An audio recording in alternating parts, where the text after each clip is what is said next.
Buenos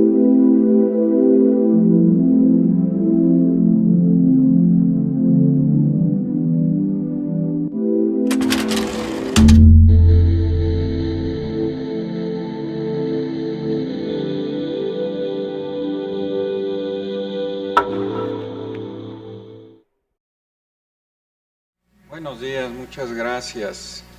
Eh, bueno, pues el día de hoy vamos a platicar sobre un tema que pues genera mucho interés en relación a la presencia de trastornos de la conducta alimentaria en el género masculino. Eh, la verdad es que hablando de prevalencias, pues es mucho más raro tener casos en hombres, pero existen y tienen sus particularidades, y es justamente por lo que escogí para esta videoconferencia que anualmente me hacen favor de invitarme para estar con ustedes, escogiendo algunos casos de hombres que pueden desplegar algunas de las características particulares de las que yo les estoy hablando. Al final vamos a tener tiempo para pues, alguna discusión en relación a las preguntas si es que surgen, y durante la plática pues vamos a hacer algunas pausas para que ustedes tengan la oportunidad de pensar en relación al diagnóstico, y si quieren comentar algo al respecto pues son bienvenidos. Yo les sugiero que si lo desean hacer busquen sus clasificaciones diagnósticas DSM-5, porque esos son los criterios en los que vamos a hacer los diagnósticos el día de hoy. Bueno, en cuanto a generalidades, el primer reporte que se conoce desde el punto de vista médico, reporte médico, es el caso de un hombre con trastorno de conducta alimentaria y se efectuó por Morton en 1689. Un caso caracterizado y descrito pues por una desnutrición bastante importante en una persona del género masculino que aparentemente no obedecía a las probables causas de enfermedad que se observaban en aquella época. Ustedes tienen que recordar que la medicina de ese entonces presentaba retos diagnósticos diferentes a los actuales. Las infecciones eran, por ende, unas de las causas de muerte más frecuentes. Recuerden ustedes las grandes epidemias de esos años, y la tuberculosis era, digamos, el pan de cada día cuando los médicos detectaban a un paciente que se consumía físicamente, pero que además, como ustedes saben, pues tenía otros datos como tos, como presencia de sangre en las flemas que expectoraba, un decaimiento, mal estado general, etcétera. Entonces, lo que les empezó a llamar la atención en relación a la diferencia con la tisis o la tuberculosis en ese entonces a los clínicos era justamente la ausencia de esos otros síntomas. Nada más observaban una consunción física extrema y así era como se reportaba. Ya hablando de la actualidad en relación a los hombres, bueno, pues no nos escapamos nosotros también de la idolatría por el cuerpo. En el caso de las mujeres, pues la idolatría enfatiza la delgadez, pero para los hombres lo que se les comunica, incluso lo que constituye esta presión sociocultural, es la presencia de músculo, la presencia de masa magra, de un cuerpo delineado, de un cuerpo trabajado, de un cuerpo pues que no tenga grasa, y eso es lo que pues se ha reportado, como ustedes pueden ver en esta cita bibliográfica, como uno de los factores importantes de presión sociocultural acerca de la forma del cuerpo en el varón, que no deja de ser importante para desatar sintomatología psicológica respecto al cuerpo. En el varón el diagnóstico es difícil. El diagnóstico, para empezar, son pocos los varones que acuden por su cuenta a tratamiento cuando tienen un problema alimentario. Generalmente niegan la enfermedad, la ocultan. Esto no es muy diferente de las mujeres, en este sentido, tanto hombres como mujeres no llegan hablando de su enfermedad en primera instancia, son traídos por los familiares, y como son enfermedades, más bien son trastornos que ocupan la adolescencia o la adultez temprana, pues muchas de estas personas están todavía viviendo con sus familias, y son precisamente las familias quienes, preocupadas, buscan atención clínica para las personas que padecen estos problemas. Ahora bien, en cuanto a los estudios relacionados con los trastornos alimentarios en hombres, pues son pocos, particularmente pues porque prácticamente no hay pacientes, y para juntar un grupo de pacientes y hacer un estudio comparativo, un estudio de seguimiento, pues no es tan fácil, y es en ese sentido que la mayor parte de los estudios están enfocados en población femenina, y las escalas realizadas para poder medir fenómenos psicológicos en los trastornos alimentarios están enfocadas hacia el género femenino, y cuando se trata de estudiar hombres, pues se trata de adaptar las preguntas para encontrar algunos resultados. Bueno, por otro lado, la sociedad e incluso la comunidad médica entiende que los trastornos de la conducta alimentaria son padecimientos básicamente de mujeres. Y bueno, esta idea hace todavía un poco más difícil la detección en primero o en segundo nivel de atención de estos trastornos. Ahora bien, cuando un varón busca atención médica, es probable que lo haga porque su condición ya esté grave, que el peso haya bajado muchísimo o que ya tenga complicaciones secundarias a esta consunción física a la que está sujeto. Bueno, en relación a algunos datos clínicos de trastornos de conducta alimentaria en hombres, sí, en los hombres la actividad física es más pronunciada que en las mujeres. La actividad física es extenuante, es, como les digo, trabajar mucho el cuerpo, y aunque las mujeres también realizan ejercicio físico exagerado, duradero e incluso hasta compulsivo, en los hombres la actividad física es un poco más pronunciada.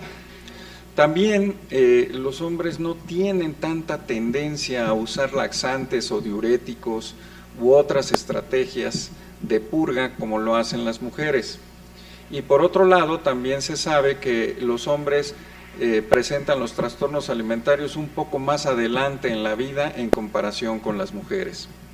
Por otro lado, los hombres también muestran menos preocupación acerca de la insatisfacción corporal y de la compulsión por la delgadez en comparación con las mujeres, y esto va en correlación con lo que yo les mencionaba. No es tanto la delgadez lo que les preocupa a los hombres con trastornos alimentarios, sino otro tipo de aspectos en relación a la masa muscular, aunque he de aclarar que finalmente la delgadez también puede ser el resultado de todas estas conductas, la delgadez extrema, la desnutrición. Bueno, la psicopatología en hombres, hay más psicopatología y comorbilidades que en las mujeres. La verdad es que tanto en mujeres y en hombres la comorbilidad psiquiátrica es importante, pero en hombres hay mayores tasas de depresión y de abuso de sustancias, así como también un mayor nivel de comorbilidad en todos los trastornos que se diagnostican en el eje 1 y en el eje 2 con relación a las mujeres. Existen estudios que no encuentran diferencias en la comorbilidad entre hombres y mujeres también, o sea, no todos los estudios de manera uniforme reportan esta mayor tasa de enfermedades comórbidas en los sujetos masculinos. ¿Qué hemos visto aquí? Grosso modo, y bueno, estos son datos un poco antiguos ya a esta fecha, pero pues encontré esta diapositiva que es ilustrativa. Para 2012 habíamos visto un total de 2.698 casos de trastornos alimentarios. en esta clínica que empezó a contabilizar sus casos a partir de noviembre de 1996, bueno, pues ya para 2012 eran 2.698 casos, y de estos solamente 189 hombres. En total, pues un porcentaje de un 7% en relación a la presencia en mujeres, o sea, por cada 100 mujeres, 7 masculinos. Y en cuanto a los diagnósticos DSM-4-TR, los TANES 1 y 2 ocupaban, los TANES 1 y 2, recuerden ustedes, son los trastornos alimentarios no especificados tipo 1 y tipo 2, que en el DSM-4-TR englobaban el espectro anoréxico, o sea, los pacientes que de alguna manera su trastorno alimentario se caracterizaba por restricción calórica importante y que o bien no alcanzaban el peso tan bajo como en las mujeres, como en la anorexia nervosa ya con todos los criterios, o por otro lado, en las mujeres había la presencia de amenorrea y en los hombres evidentemente este criterio se cambiaba por el de disminución en la potencia sexual, en la capacidad de erección, en la libido. Bueno, del total de pacientes con anorexia nervosa con todos los criterios del DSM-4, fíjense ustedes, teníamos solamente 22 pacientes. Aclarando un poquito estos datos, vean ustedes cómo habíamos recibido solamente 189 hombres, ¿sí? En total. De estos 189, 27 con trastornos alimentarios no especificados y 22 únicamente con anorexia nervosa, lo cual, observen ustedes el porcentaje, nos lleva a menos de un 1% de pacientes masculinos con anorexia nervosa. De estos 22, bueno, ¿cuántos eran restrictivos y cuántos eran compulsivo-purgativos? Los restrictivos eran 12, mientras que los anoréxicos nervosos de tipo compulsivo-purgativo eran 10, o sea, ahí no había una diferencia importante. Y pasando a los casos clínicos, el caso clínico número 1. Este es un paciente de 18 años de edad, es heterosexual, su escolaridad es preparatoria trunca, originario y residente del Estado de México, sin religión alguna, y su estado civil soltero. Pongan mucha atención a los criterios. Su motivo de consulta es que dicen que estoy obsesionado con el ejercicio. No está reconociéndolo en primera persona. Los demás son los que dicen yo estoy bien. Bueno, en este sentido, el padecimiento actual inicia a los 15 años de edad con preocupación por su cuerpo y su figura, lo cual ya constituye uno de los criterios más importantes, que es el trastorno de la imagen corporal. A decir de él, tras recibir apodos, perdón por la falta de acentos en él, por ejemplo, a decir de él, tras recibir apodos por parte de familiares, un año después inicia con periodos de ayuno mayores a 12 horas, saltándose en ocasiones el desayuno y en otras ocasiones las cenas, con una frecuencia de 3 días a la semana, actualmente sin presentar estos ayunos.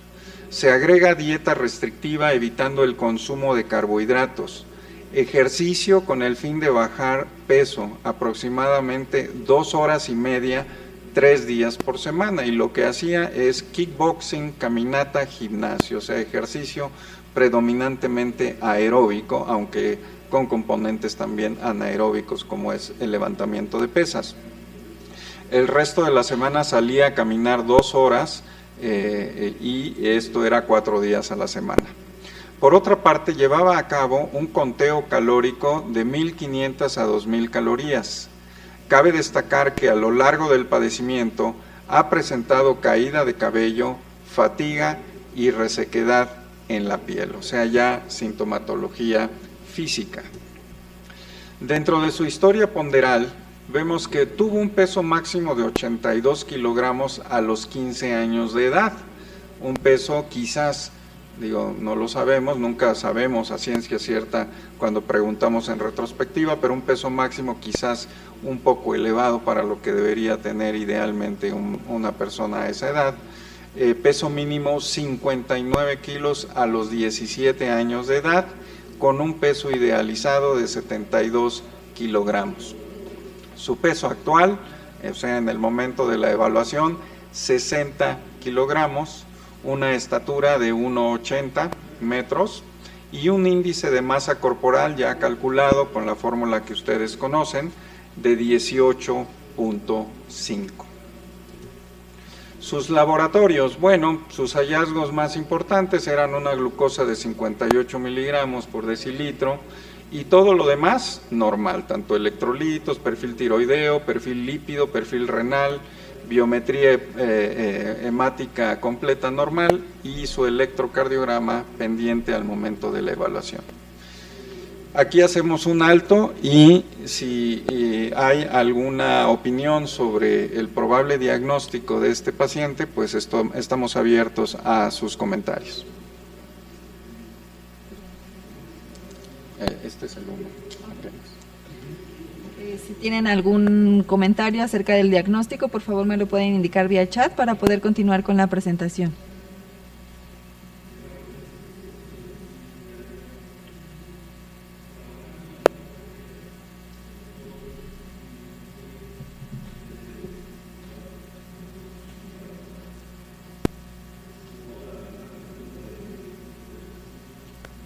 Buenos días, con las características que el doctor nos proporcionó, ¿nos pueden indicar el diagnóstico que ustedes consideren tiene el paciente para poder continuar con la charla?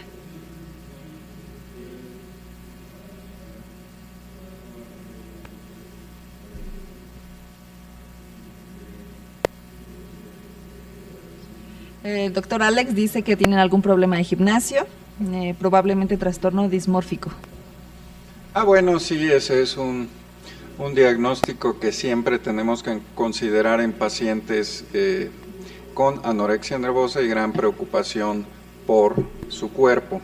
Sí, en ocasiones sucede, sin embargo, el trastorno dismórfico corporal es un padecimiento comórbido, como les digo, con trastornos alimentarios, particularmente anorexia nervosa, pero pues son pacientes que están muy fijados en la simetría, sobre todo de la parte superior del cuerpo, particularmente del cuello para arriba, la simetría de las facciones, los pequeños desperfectos, lo pongo entre comillas, porque ellos a veces consideran desperfectos muy importantes, digamos pequeñas cicatrices o poros muy abiertos en la piel, etcétera, y pues un ocultamiento de estos a través, en el caso de las mujeres, de maquillaje, en el caso de los hombres, pues dejándose el pelo o usando capuchas, etcétera.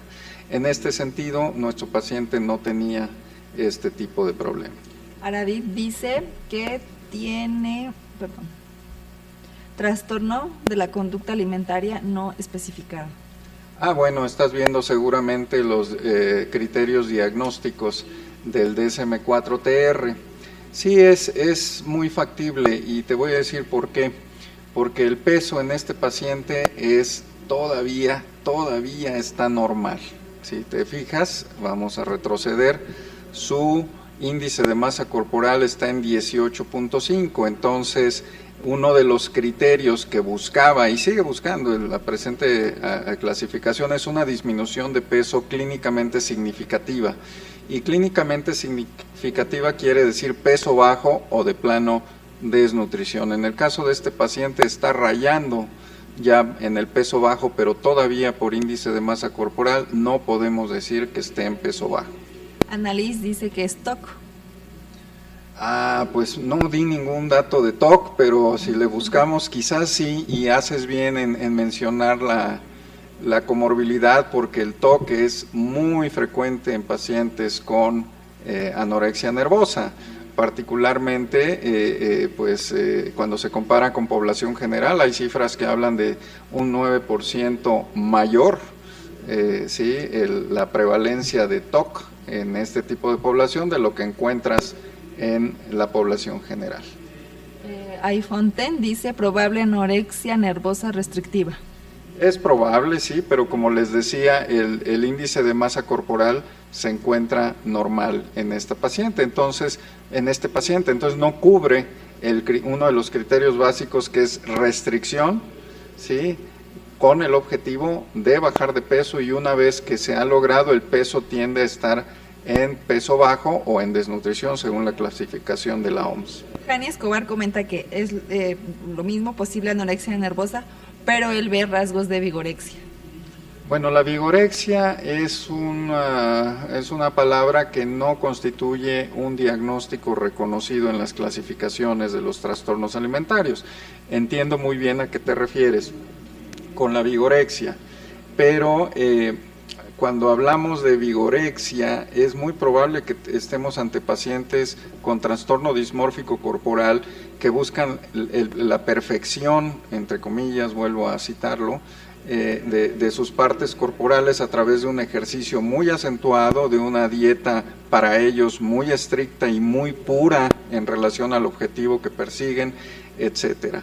En este sentido no podemos hablar de vigorexia por las razones que te explico, pero sí se toma en cuenta ese aspecto de la importancia que para este paciente tiene el modelar su cuerpo y bajarlo a través del ejercicio. Lupita menciona lo mismo, dice que es anorexia nervosa restrictiva con vigorexia, pero a ella le llama la atención que todos los laboratorios están normal hasta el momento. Sí, volvamos a los laboratorios. No todos, hay una glucosa de 58 miligramos que ya nos habla de una disminución en el nivel de azúcar en la sangre, pero por lo demás todo está normal, y haces bien en comentarlo por lo siguiente. Los pacientes con anorexia nervosa se defienden mucho.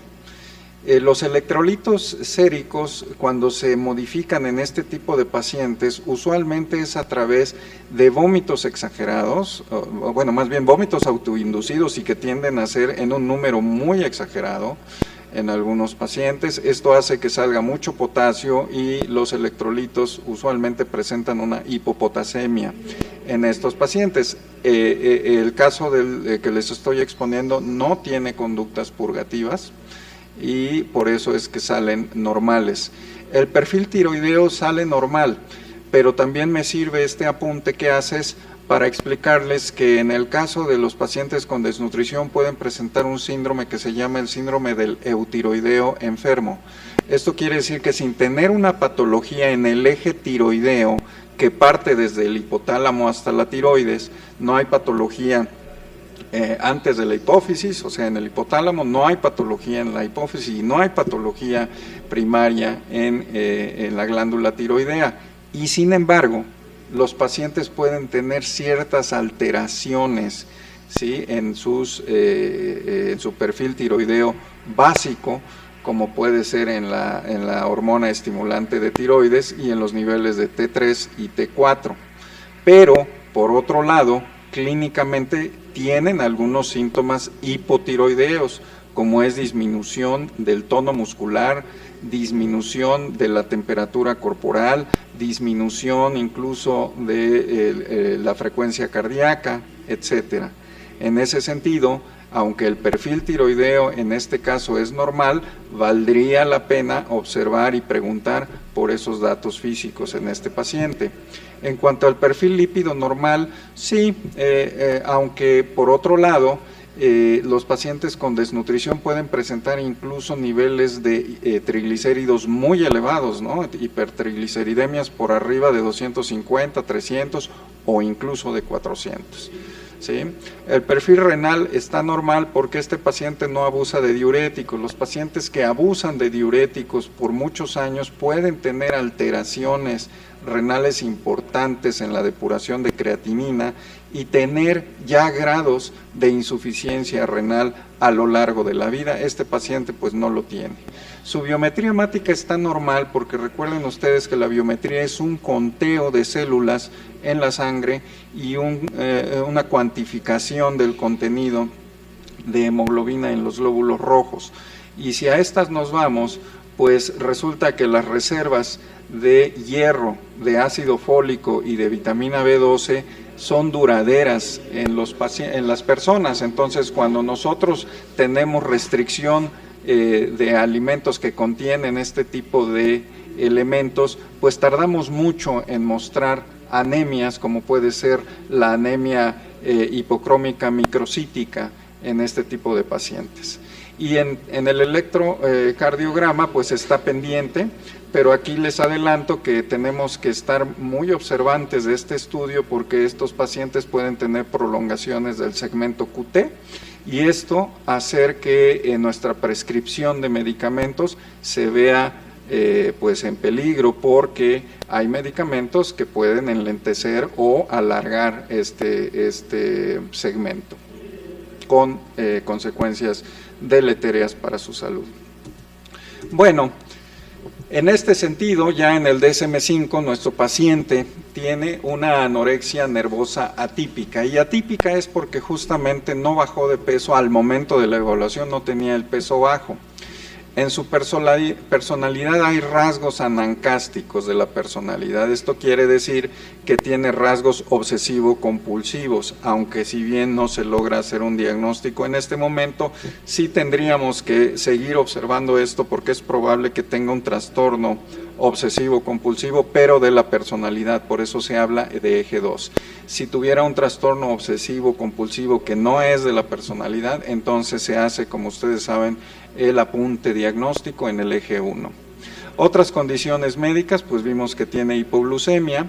Dentro de los estresores psicosociales, pues hay estresores familiares y académicos, y la evaluación del funcionamiento global con esta entidad pues nos da un resultado de 51 a 60 puntos de 100, y esto hace que su evolución sea pues regular.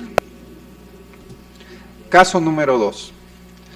Paciente masculino, ahora de 34 años de edad, también originario del Estado de México, residente en la Ciudad de México, soltero, escolaridad, licenciatura trunca en contaduría, su ocupación, pues trabaja con su papá, heterosexual y su religión dice ser cristiano. Inició a los 18 años de edad, aparentemente secundario a insultos que recibía por parte de sus primos, donde le decían que estaba muy gordo. Por eso comenzó a restringir alimentos y a realizar ejercicio físico con el objetivo de bajar de peso. Refiere que no se siente bien con su figura actual, ya que quisiera tener mayor masa muscular. Menciona que su nariz no le gusta, fíjense. Trastorno, quizás trastorno dismórfico corporal, no sé, pero al decir mi nariz no me gusta, ya tenemos ahí que explorar un poquito más al respecto. No da la impresión de cursar con distorsión de la imagen corporal a la manera de la anorexia nervosa. Fíjense ustedes que tiene vómitos. Este síntoma empezó a los 23 años de edad con una frecuencia inicial de 7 veces por semana, frecuencia máxima 14 por semana, y en los últimos 3 meses 7 por semana. Redujo desde el último mes de 2 a 1, por día. La emoción durante el vómito era ansiedad y culpa, pero la emoción posterior al vómito es de satisfacción. Duración de los vómitos menor a 30 minutos y se presentan por ansiedad. La descripción del vómito refiere que se siente ansioso al consumir alimentos en mayor cantidad que lo puedan hacer subir de peso, por lo que se introduce el dedo índice a la cavidad oral para provocarse el vómito. Menciona no tener un indicador para dejar de vomitar. Lo dejo de hacer hasta que siento que ya salió todo. Este caso nos presenta una historia ponderal de un peso máximo de 80 kilos a los 18 años de edad, 45 kilos a los 34 años de edad, un peso idealizado de 61 kilogramos, un peso actual de 41 kilos con 500 gramos y una talla de 1,69 de estatura, que nos da un índice de masa corporal de 14.56. Y dentro de los signos vitales tenemos un paciente con hipotensión arterial. Sus laboratorios y electrocardiograma pues están pendientes, por lo que se analizarán hasta la siguiente consulta. Nuevamente dejamos un espacio para su aproximación diagnóstica. Nos hacen llegar nuevamente su diagnóstico, por favor, para poder continuar con la charla. Consideren todos los datos que el doctor nos ha proporcionado para poderlo sacar.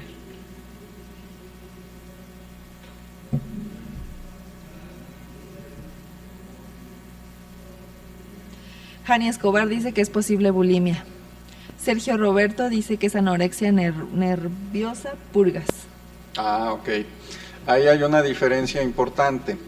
¿Por qué no podemos hacer un diagnóstico de bulimia nervosa?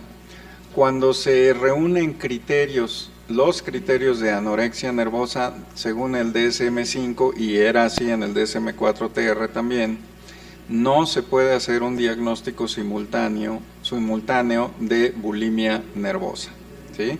Se quedaría como una anorexia nervosa, en todo caso compulsivo purgativa. Sí, dice Aifonten, anorexia nervosa de tipo purgativa, y lo mismo dice Annalise Licero, anorexia restrictiva y purgativa. Bueno, aquí la verdad es que tenemos que decidir como clínicos hacia dónde está el diagnóstico. Cuando predominan las conductas purgativas en el cuadro del paciente, decimos que es una anorexia nervosa compulsivo purgativa o actualmente tipo atracón purga, ¿sí? Cuando las conductas son predominantemente restrictivas, aunque tenga de repente uno que otro atracón o uno que otro vómito o abuso de laxantes, es una anorexia nervosa restrictiva. Esto es a opinión de quien está evaluando. Esos son los diagnósticos que nos hicieron llegar. Perfecto.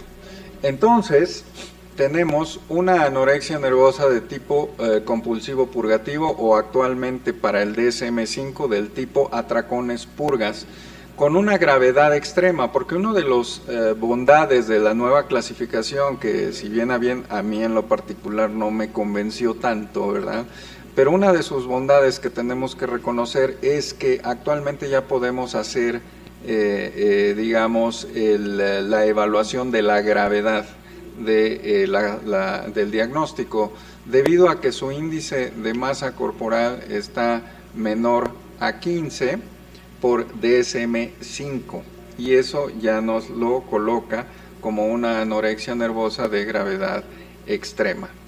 Su diagnóstico en el eje 2 está diferido, y aquí está diferido porque no encontramos datos en la primera entrevista, aunque ustedes saben que para hacer un diagnóstico de trastorno de personalidad pues se requieren bastantes entrevistas, entonces usualmente siempre se difiere, aunque aquí ya podríamos haber anotado de haberlos encontrado los rasgos predominantes.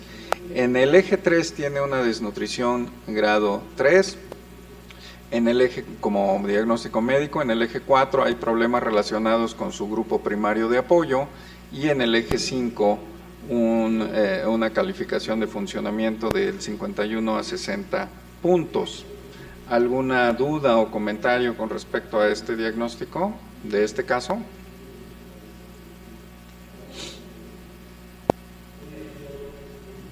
¿Alguien tiene como otro diagnóstico o difiere con el diagnóstico que está comentando el doctor?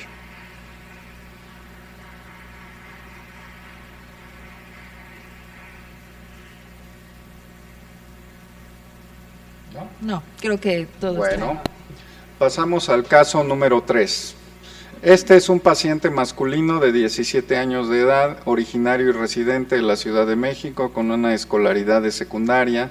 Suspendió preparatoria por presentar el padecimiento actual, con ninguna ocupación actualmente. Él tiene una orientación homosexual, es soltero, tiene religión mormona y acude en compañía de su madre.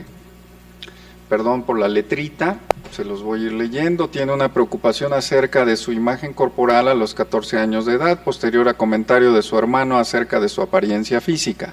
Sin embargo, comenzó con conductas dirigidas a la pérdida de peso a los 15 años de edad, inicialmente con restricción alimentaria y ayunos, con lo que logró una pérdida ponderal intensa de aproximadamente 30 kilogramos hasta la actualidad. en enero de 2017, comenzó con ansiedad y apetencia por alimentos que había prohibido mencionados ya en el apartado de la historia ponderal, por lo que comenzó a ingerir en un periodo aproximado de 20 minutos cantidades de comida a su consideración excesiva y de alimentos que se prohibía, de acuerdo a lo que él nos mencionaba, en meses previos. Presentaba sensación de pérdida de control y vómito, que niega que sea autoinducido, sino el vómito es por rebosamiento, según él nos comenta.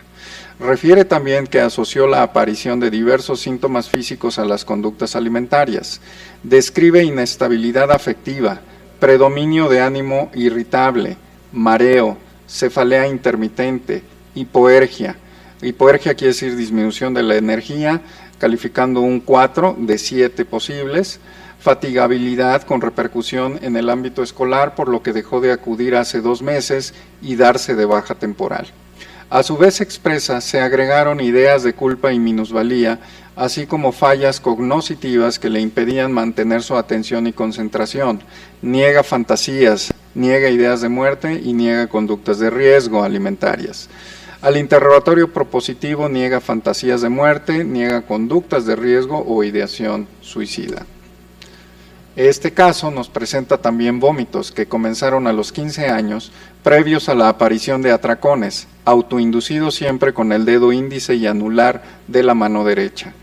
Inicialmente 7 por semana, con un máximo de 12 por semana, y en los últimos 3 meses una vez por semana, el último vómito el lunes pasado.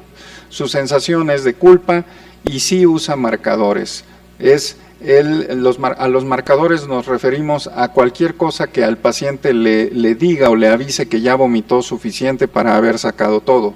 Y este paciente nos refería cuando vomito ácido, o sea, cuando él siente ácido, aunque sabemos que el vómito es ácido, pero eso es lo que él nos refería, en la sensación de haber vomitado y tener un sabor ácido en la boca, como el hecho de haber sacado ya todo. También tenía atracones que iniciaron a los 15 años de edad, inicialmente a los 7 por semana, con un máximo de 12 a 20 por semana, en los últimos 3 meses 2 por semana, el último lunes, la duración 30 minutos. Los alimentos, bueno, pues tenía una apetencia por alimentos dulces como pan, galletas, frutas dulces y gelatinas, con emociones asociadas, particularmente varias, pero no las podía especificar. También refiere que al final del atracón experimenta una sensación de culpa importante. Dentro de su historial de peso, tenemos un peso máximo de 80 kilos a los 15 años de edad, peso mínimo de 47.8 kilogramos, que es el actual, un peso idealizado de 70, un peso actual de 47.8, como les decía, una talla de 1.75, y esto nos da un índice de masa corporal de 15.6 como unidades de índice de masa corporal, y esto en adolescentes se tiene que llevar a las tablas percentilares para saber si ese índice está normal o está anormal, y resulta que este índice de masa corporal en este paciente en particular, para su edad y para su sexo, está por debajo de la percentila número 1. Sus laboratorios y electrocardiograma, bueno, la química sanguínea normal, los electrolitos séricos también normales, perfil tiroideo normal, el lípido igual, el renal igual, y la biometría hemática por lo mismo también normal. Su electrocardiograma pendiente, alto, y damos oportunidad para sus comentarios diagnósticos. Por favor, ¿nos pueden indicar nuevamente su diagnóstico? Annalise dice que es bulimia nervosa. Okay. Bueno, en este caso hay factores de confusión, como puede ser la presencia de atracones y de vómitos, pero como les decía hace un rato, cuando tenemos criterios de anorexia nervosa, no podemos hacer al mismo tiempo el diagnóstico de bulimia nervosa. En ese sentido, pues aunque hay atracones y vómitos, en este paciente también hay un peso bajo, ¿verdad?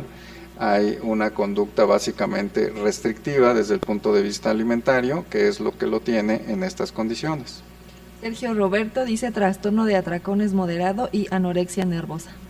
Bueno, el trastorno por atracón es un trastorno que se presenta epidemiológicamente, se sabe que se presenta más tardíamente, no tanto en la adolescencia, pero ciertamente también hay casos y es probable hacer un diagnóstico de este tipo.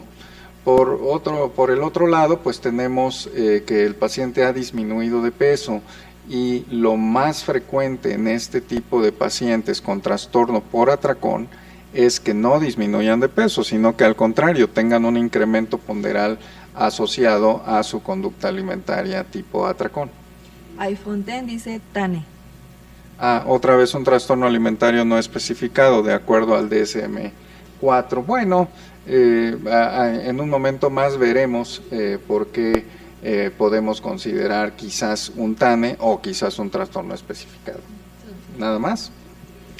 Bueno, ahora tenemos un caso de acuerdo al DSM-5 de anorexia nervosa de tipo compulsivo purgativo, porque a diferencia de los TANES reúne los criterios necesarios para hacer el diagnóstico de anorexia nervosa, como son la restricción de ingestiones alimentarias y la consecuente pérdida de peso, la alteración en la imagen corporal, ¿verdad?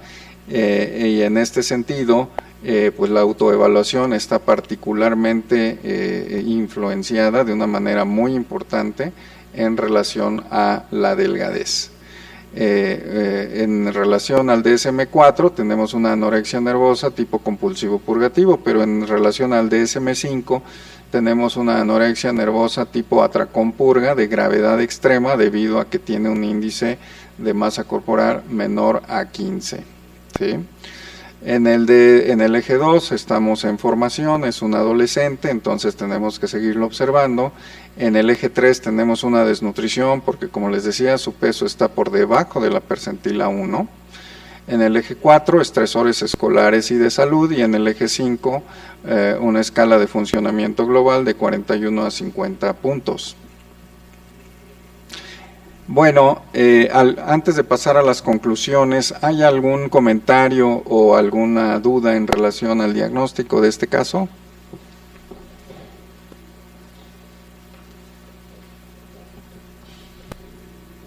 No, comentan que, bueno, Cristina Córdoba nos comenta que no, que Okay. todo está, no, ninguna duda. Bueno, pasemos entonces a las conclusiones de esta videoconferencia. Escasos datos epidemiológicos existen dada la escasez de muestras clínicamente significativas. O sea, en los varones, como les decía anteriormente, es muy difícil conjuntar muestras para poder hacer estudios epidemiológicos o de algún otro tipo. A ver, en relación al comportamiento poblacional, bueno, la presencia de anorexia nervosa puede ser similar a las mujeres en relación a la sintomatología, por supuesto. De hecho, son los mismos criterios que se aplican en DSM para mujeres que para hombres. Sin embargo, y aquí yo sí difiero un poquito con esta conclusión, como les decía, desde el punto de vista poblacional, es menos frecuente encontrar hombres con anorexia nervosa en relación a las mujeres. Se habla que por cada 10 a 20 mujeres con anorexia nervosa podemos tener uno que sea varón. Ahora, los rasgos de personalidad son similares entre géneros, aunque clínicamente se observa que estos pacientes masculinos pueden tener una calificación en sociopatía un poco más elevada que en las mujeres. Y sí lo hemos corroborado en nuestra práctica clínica. Muchas veces los pacientes, cuando los vamos conociendo más o cuando ya se van recuperando del cuadro alimentario, empiezan a mostrar frecuentemente características sociopáticas de personalidad. Bueno, pues hasta aquí la conferencia del día de hoy. Estoy abierto si existe algún comentario o alguna duda final, y si no, pues la daremos por terminada.